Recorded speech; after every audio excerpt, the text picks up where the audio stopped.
आज हमारा P block elements का सेकंड लेक्चर है। हमने फर्स्ट लेक्चर में इंट्रोडक्शन और जो एटॉमिक प्रॉपर्टीज़ थी उनके बारे में डिस्कस किया था।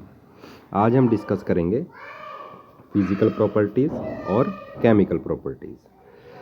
तो देखिए, जितने भी एलिमेंट्स हैं 15 में फैमिली के, वो सब पॉली एटॉमिक फॉर्म में एग्जिस्ट करते हैं। पॉली एटॉमिक का मतलब एक से ज़्यादा एटम्स एक दूसरे से अटैच होते हैं। जैसे कि नाइट्रोजन है, वो डाई एटॉमिक फॉर्म में एग्जिस्ट करता है।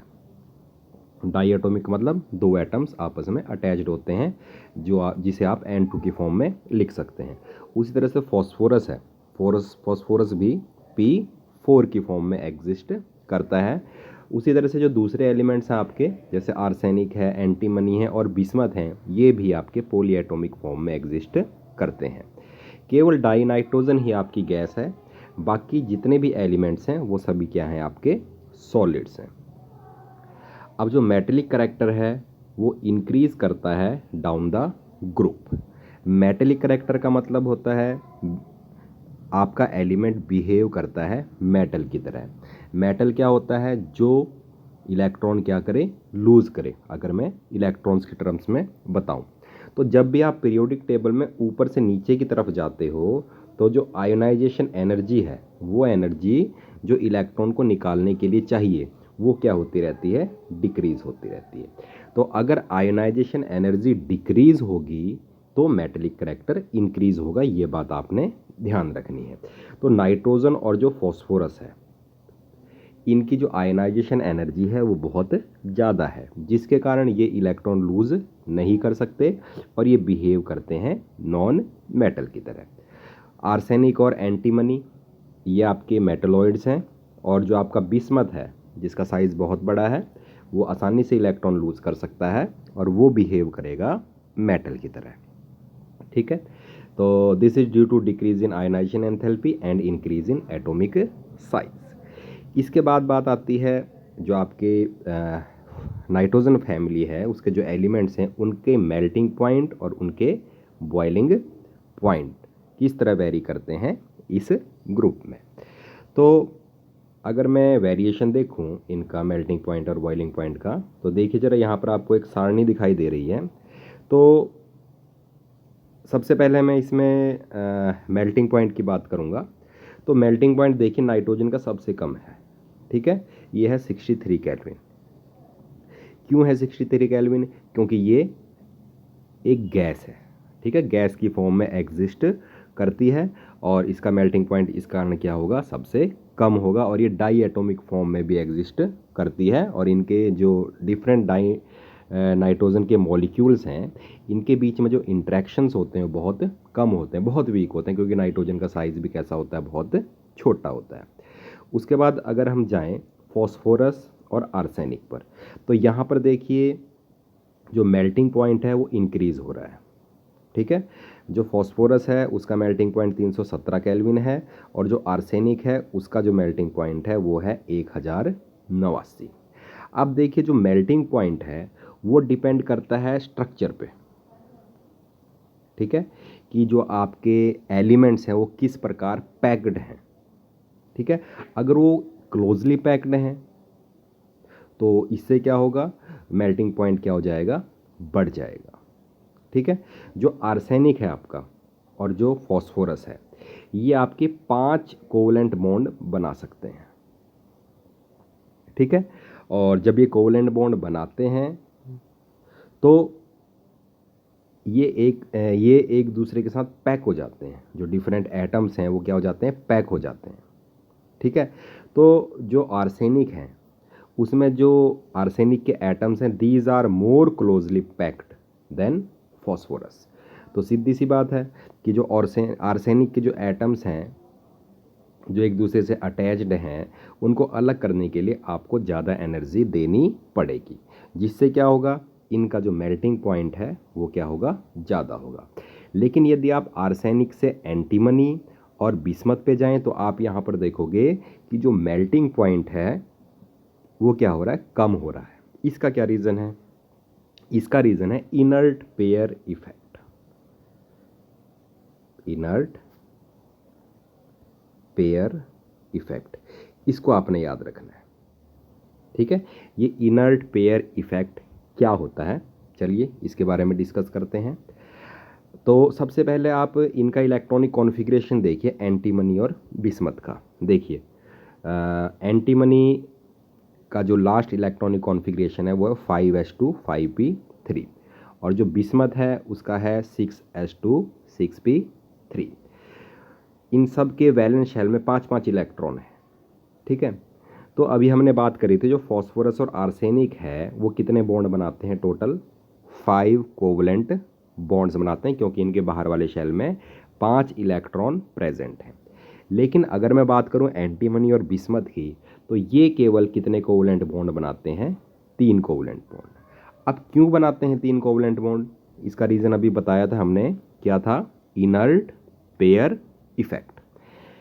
अब इनर्ट पेयर इफेक्ट क्या होता है, अब यहाँ पर इनका एटॉमिक नंबर देखिए, एंटीमनी का 51 है और बिस्मथ का है कितना, 83। तो न्यूक्लियर चार्ज बहुत ज़्यादा है, नंबर ऑफ प्रोटॉन्स बहुत ज़्यादा है। एंटीमनी में 51 है और बिस्मथ में कितने हैं, 83। तो ज़्यादा प्रोटॉन्स होने के कारण अट्रैक्शन ज़्यादा है, ठीक है।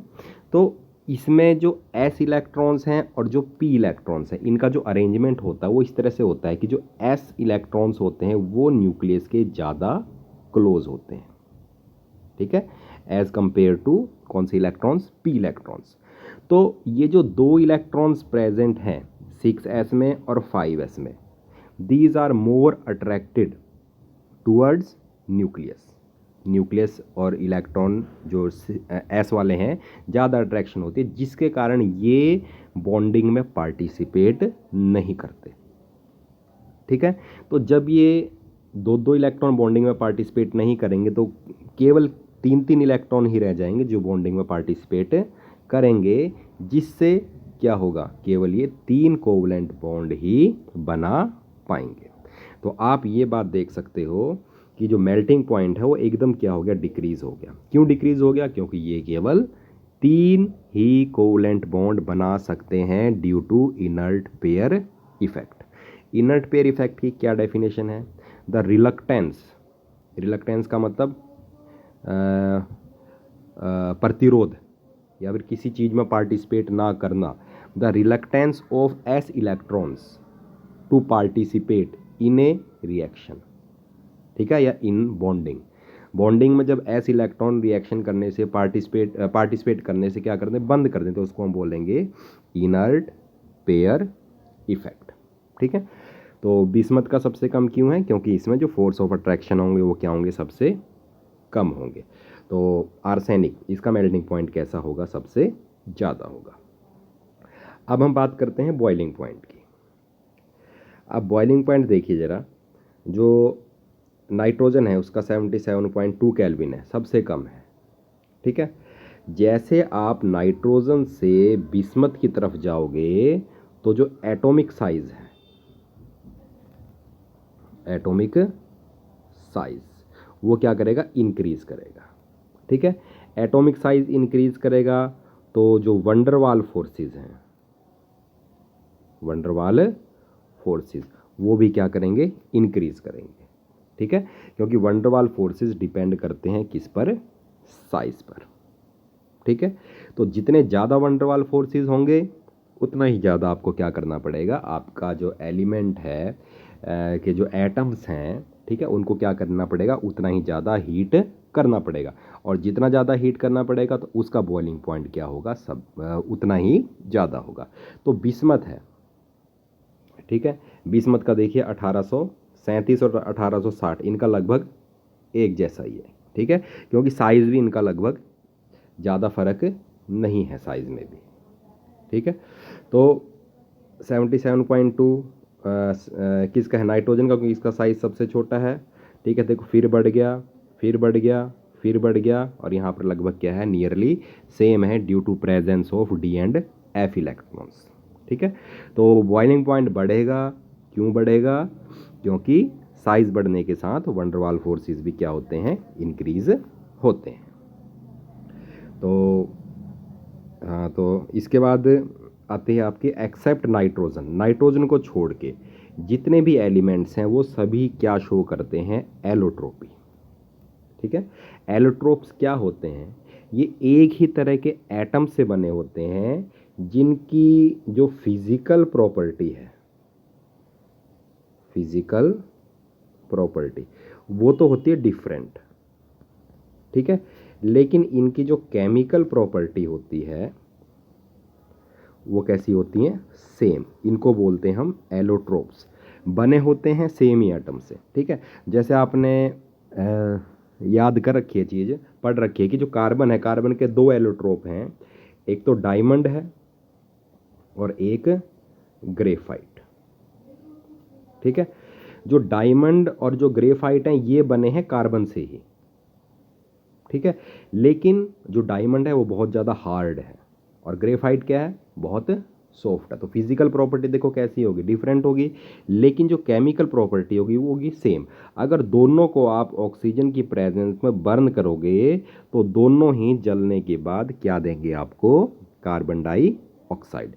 तो एलोट्रोप्स क्या होते हैं, वो एटम्स होते हैं जो डिफरेंट फॉर्म्स में एग्जिस्ट करते हैं, लेकिन जिनकी जो फिजिकल प्रॉपर्टी है वो तो कैसी होती है, डिफरेंट, और जो केमिकल प्रॉपर्टी होती है वो कैसी होती है, सेम। ठीक है, तो जो नाइट्रोजन है वो केवल डाई एटॉमिक फॉर्म में ही एग्जिस्ट करती है, केवल दो एटम्स ही लग सकते हैं। ठीक है, आगे पीछे तो एलोट्रोप शो नहीं करेगा नाइट्रोजन।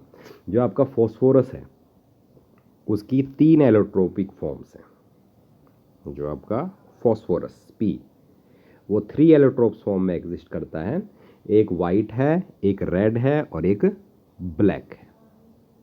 ठीक है, उसी तरह से आर्सेनिक और जो एंटीमनी है उनकी भी 2 एलोट्रोपिक फॉर्म्स हैं, येलो और ग्रे।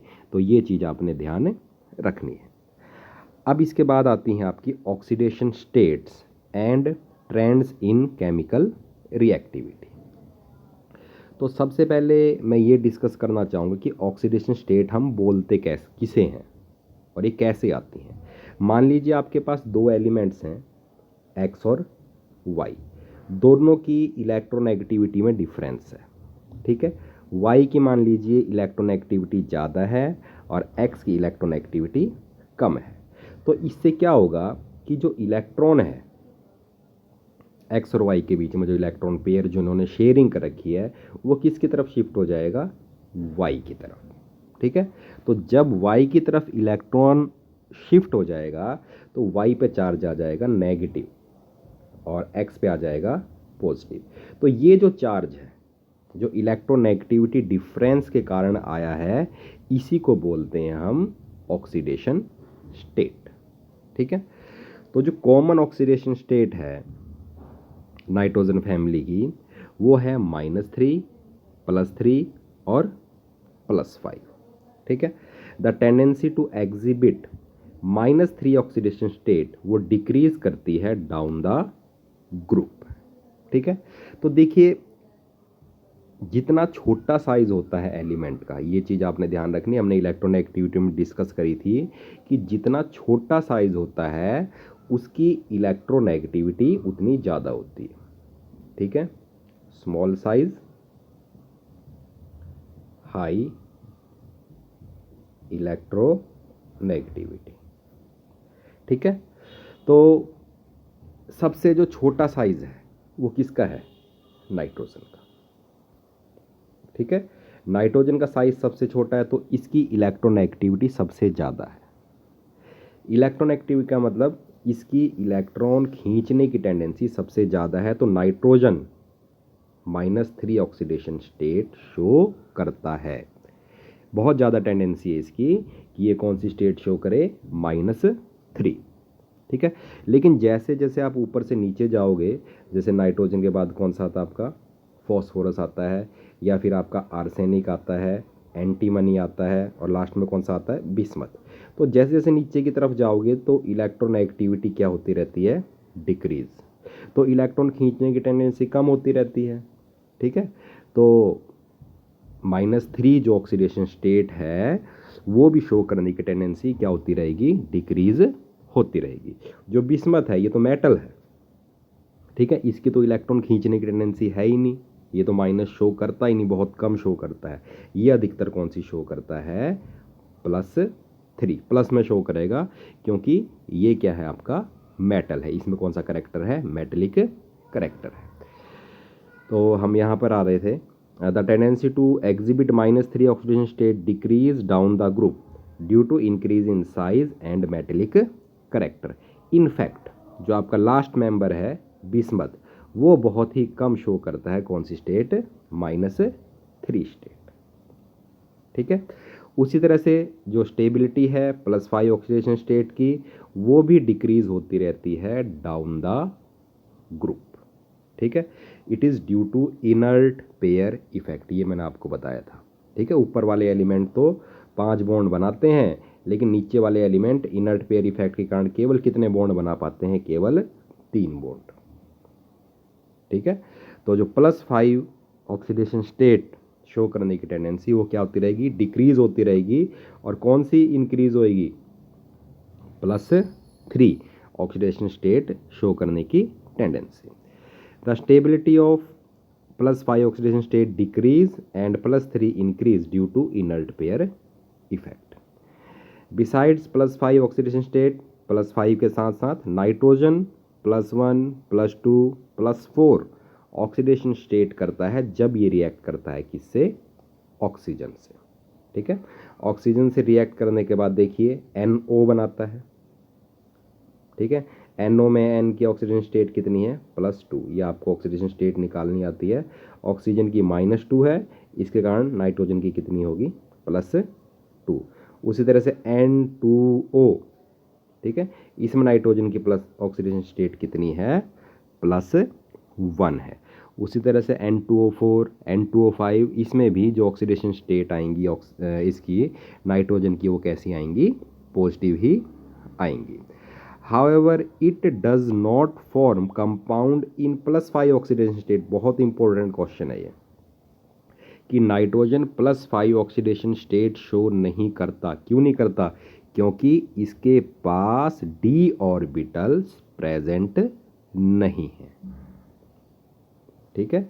क्योंकि +5 ऑक्सीडेशन स्टेट शो करने के लिए नाइट्रोजन को बनाने पड़ेंगे 5 बॉन्ड। ठीक है। नाइट्रोजन का अगर देखें हम कॉन्फ़िगरेशन अगर लिखें नाइट्रोजन का, तो क्या बनेगा, ये देखिए 1s2, 2s2 और 2p3। ठीक है। तो इसके पास केवल p ऑर्बिटल में केवल 3 अनपेयर्ड इलेक्ट्रॉन्स हैं, और जो अनपेयर्ड इलेक्ट्रॉन्स जितने होते हैं उतना ही आपका एलिमेंट क्या करता है, बॉन्ड बना सकता है। तो 3 अनपेयर्ड हैं, तो 3 ही बॉन्ड बना पाएगा नाइट्रोजन। ठीक है। इसीलिए NCl5 इस तरह के कंपाउंड या NF5 ये पॉसिबल नहीं है। तो अगर ये क्वेश्चन आ जाएगी NCl5 और NF5 ये तो एग्जिस्ट नहीं करते, और PCl5, PF5 एग्जिस्ट करते हैं, तो इसका आंसर केवल एक ही है, क्योंकि इसके पास d ऑर्बिटल्स प्रेजेंट नहीं है। ठीक है। उसी तरह से आपका जो फॉस्फोरस है ये +1 और +4 ऑक्सीडेशन स्टेट शो करता है। अब हमने +1 में एक रिएक्शन पढ़ी थी जिसको हमने नाम दिया था डिसप्रपोर्शनेशन रिएक्शन। ठीक है। तो जो आपकी नाइट्रोजन है वो डिसप्रपोर्शनेशन रिएक्शन शो करती है, जिसमें एक एलिमेंट की ऑक्सीडेशन भी हो रही है और साथ में उसकी रिडक्शन भी हो रही है, तो उसे हम बोलते हैं डिसप्रपोर्शनेशन रिएक्शन। तो इस रिएक्शन में देखिए जो नाइट्रोजन है आपका, ये रिएक्शन, हाँ, जो नाइट्रोजन है यहाँ पर नाइट्रोजन की ऑक्सीडेशन स्टेट है +3। ठीक है। HNO3 में है +5 और NO में है आपकी कितनी, +2। ये आप निकाल सकते हो। तो यहाँ पर देखिए सेम एलिमेंट की ऑक्सीडेशन भी हो रही है और रिडक्शन भी हो रही है। इंक्रीज इन ऑक्सीडेशन नंबर उसको बोलते हैं ऑक्सीडेशन, और डिक्रीज इन ऑक्सीडेशन नंबर उसको हम क्या बोलते हैं, रिडक्शन। तो सेम एलिमेंट की अगर ऑक्सीडेशन और रिडक्शन दोनों हो रही हो तो हम इस रिएक्शन को बोलते हैं डिसप्रपोर्शनेशन रिएक्शन। उसी तरह से आपका जो फॉस्फोरस है ठीक है। ये भी डिस्प्रपोर्शनेशन रिएक्शन शो करता है +5 स्टेट और -3 स्टेट के बीच में। जैसे कि रिएक्शन देखिए H3PO3, ये डिकम्पोज होके ये देता है आपका H3PO4 और प्लस आपका PH3। जो इसमें ऑक्सीडेशन स्टेट है फॉस्फोरस की वो +3 है, इसमें +5 है और इसमें कितनी है -3। तो देखिए +3 से जब +5 में जा रहा है तो ऑक्सीडेशन हो रही है और +3 से जब -3 में जा रहा है तो क्या हो रही है reduction, decrease in oxidation number, उसको हम क्या बोलते हैं रिडक्शन। ठीक है। इसी तरह से आपका जो आर्सेनिक है, एंटीमनी है, बिस्मथ है, ये भी कुछ डिस्प्रोपोर्शनेशन रिएक्शन शो करते हैं। इसके बाद आता है आपका एनोमलस बिहेवियर ऑफ नाइट्रोजन। बहुत इंपॉर्टेंट क्वेश्चन है ये, ठीक है, कि जो नाइट्रोजन है वो कुछ ऐसी प्रॉपर्टीज शो करता है जो कि दूसरे एलिमेंट शो नहीं करते। तो इसका रीज़न सिंपल है, due to its small size, high electronegativity, high ionization enthalpy and non availability of d orbitals. अगर ये क्वेश्चन आ जाए कि नाइट्रोजन एनोमलस बिहेवियर क्यों शो करता है तो आपने ये 4 रीज़न लिखने हैं, small size, high electronegativity, high ionization enthalpy and non availability of d orbitals. केवल नाइट्रोजन ही है जो पाई बॉन्ड बना सकता है और जो दूसरे एलिमेंट हैं वो पाई बॉन्ड नहीं बना सकते। क्यों नहीं बना सकते? एक तो इसका ये रीजन है कि जो नाइट्रोजन है उसका साइज है बहुत छोटा, ठीक है। साइज छोटा होने के कारण जो इसके पी ऑर्बिटल्स हैं, ठीक है, वो एक दूसरे के क्लोज आते हैं और उनमें कौन सी ओवरलैपिंग होती है, साइड वाइज ओवरलैपिंग। तो ये इसका पी ऑर्बिटल और इसका पी ऑर्बिटल दोनों पार्टिसिपेट कर रहे हैं बॉन्डिंग में, तो इसको आप क्या बोलोगे, पी पाई बॉन्डिंग, ठीक है।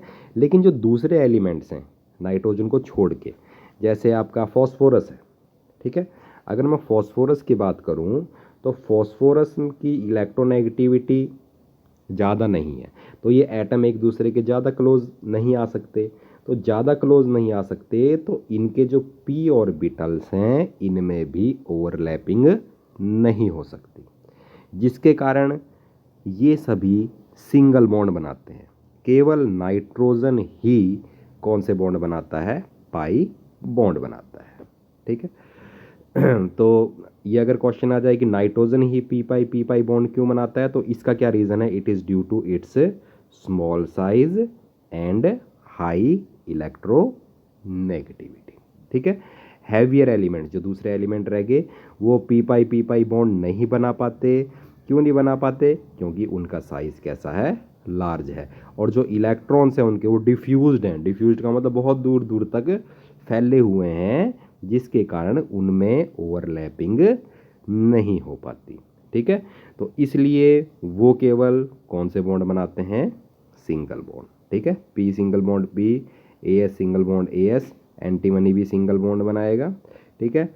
और जो बिस्मथ है वो मेटालिक बॉन्ड बनाता है, ठीक है, मेटालिक बॉन्ड, जिसमें जो आपके जो बॉन्ड बनते हैं वो किसके बीच में बनते हैं, कैटायन और इलेक्ट्रॉन्स के बीच में, ठीक है, क्योंकि वो कैटायन की फॉर्म में प्रेजेंट रहता है अपने क्रिस्टल में। However the single NN bond is weaker then PP bond. ये चीज़ आपने ध्यान रखनी है कि जो नाइट्रोजन का जो बॉन्ड होता है वो वीक होता है किससे, PP बॉन्ड से। चलिए जरा हम NN की स्ट्रक्चर देखते हैं। देखिए N सिंगल बॉन्ड N, कितने इलेक्ट्रॉन्स होते हैं नाइट्रोजन के आउटर मोस्ट शेल में, 7 होता है इसका एटॉमिक नंबर, तो 2 और 5, ठीक है।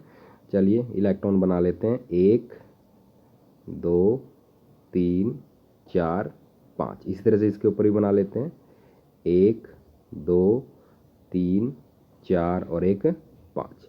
तो देखिए जब नाइट्रोजन सिंगल बॉन्ड बनता है तो एक इलेक्ट्रॉन तो यहाँ इन्वॉल्व हो गया, ठीक है। लेकिन अब जो ये lone pair of electrons present हैं नाइट्रोजन के ऊपर, ये क्या करते हैं, एक दूसरे को रिपेल करते हैं, ठीक है। जिसके कारण क्या होता है कि जो बॉन्ड है उसकी बॉन्ड लेंथ बढ़ जाती है, ठीक है। और बॉन्ड लेंथ अगर बढ़ जाती है तो क्या होता है, बॉन्ड क्या बन जाता है, वीक बन जाता है। जितनी ज़्यादा बॉन्ड लेंथ होगी उतना ही बॉन्ड क्या होगा, वीक होगा। तो यहाँ पर आंसर लिखा हुआ है यहाँ पर कि जो NN बॉन्ड है वो वीक है किससे, PP बॉन्ड से। क्यों, क्योंकि जो इंटर इलेक्ट्रॉनिक रिपल्शन होती है किन में, जो इलेक्ट्रॉन्स प्रेजेंट होते हैं नाइट्रोजन के ऊपर, ठीक है। As a result the catenation tendency, catenation का मतलब होता है एक एलिमेंट का अपने ही एलिमेंट से जुड़ना, उसको हम क्या बोलते हैं, कैटिनेशन।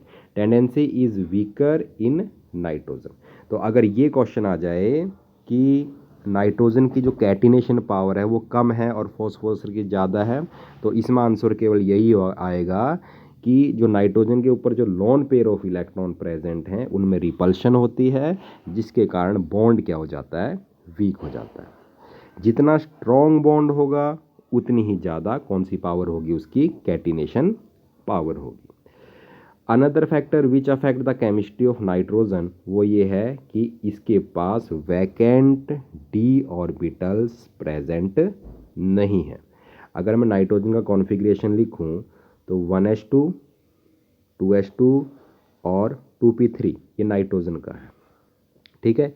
यहाँ पर 2d पॉसिबल नहीं है। लेकिन अगर मैं फॉस्फोरस का लिखूं, यही नीचे लिख रहा हूँ, 1s2 2s2 2p6 3s2 3p3 और इसमें एक वैकेंट ऑर्बिटल प्रेजेंट है जो कि कौन सा है, 3t। तो नाइट्रोजन के पास ये ऑर्बिटल प्रेजेंट नहीं है, ठीक है। इसीलिए नाइट्रोजन क्या नहीं बना पाता, डी पाई पी पाई बॉन्ड, ठीक है। डी पाई पी पाई, डी पाई पी पाई के लिए एक तो डी ऑर्बिटल होना जरूरी है और एक पी ऑर्बिटल होना जरूरी है। लेकिन जो नाइट्रोजन है उसके पास वैकेंट डी ऑर्बिटल प्रेजेंट नहीं है, ठीक है। इसके कारण जो दूसरे मेंबर्स हैं, ठीक है, वो डी पाई पी पाई बॉन्ड बना सकते हैं। जैसे इस केस में R3P double bond O, P आपका फास्फोरस है, नाइट्रोजन नहीं आ सकता, ठीक है। उस तरह से R3P डबल बॉन्ड CH2, यहाँ भी नाइट्रोजन नहीं आ सकता। इन दोनों कंपाउंडों में कौन सी बॉन्डिंग है, डी पाई पी पाई, ठीक है। तो फॉस्फोरस और आर्सेनिक केवल यही क्या बॉन्ड बना सकते हैं, डी पाई बॉन्ड भी बना सकते हैं, ठीक है। उसके लिए भी किस कौन से ऑर्बिटल्स का होना जरूरी है, वैकेंट डी ऑर्बिटल्स का होना जरूरी है, ठीक है। इन्हीं डी पाई बॉन्डिंग के कारण ये जो कंपाउंड्स हैं जो मैंने अंडरलाइन करे हैं ये एक्ट करते हैं लीजेंड्स की तरह। लीजेंड्स वो कंपाउंड होते हैं जो एक lone pair of electron donate कर सकते हैं। ये हम आगे कॉम्प्लेक्स फॉर्मेशन वाला चैप्टर करेंगे तो ये हम उसमें डिस्कस करेंगे, ठीक है। नेक्स्ट लेक्चर में हम डिस्कस करेंगे कि आपकी जो नाइट्रोजन फैमिली है वो हाइड्रोजन से कैसे रिएक्ट करती है।